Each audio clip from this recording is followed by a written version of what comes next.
కోపంతో ఆ పట్టణం నుండి తూర్పు తట్టున పోయి బస చేసి అచ్చట పందలి వేసుకొని పట్టణమునకు ఏం సంభవించునో చూసుదునని అక్కడ ఉండగా, యోనా శ్రమ పోగొట్టుటకు దేవుడైన యెహోవా సోర చెట్టు ఒకటి ఏర్పరచగా, ఆ చెట్టు యోనా తలకు నీడను ఇవ్వగా బహు సంతోషించెను.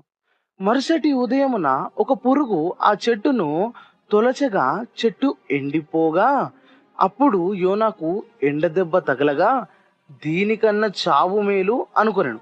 అప్పుడు యెహోవా, నీవు కష్టపడి పెంచకుండా ఒక రాత్రిలోనే పెరిగి ఒక రాత్రిలోనే ఎండిపోయిన సోర చెట్టు విషయంలో నీవు ఇంత చింతించుచున్నావే, 12,000 మంది కన్నా ఎక్కువై కుడి ఎడమ ఎరుగని బహు పశువులను గల ఈ పట్టణం విషయంలో నేను చింతించవద్దా అని యోనాతో సెలవు.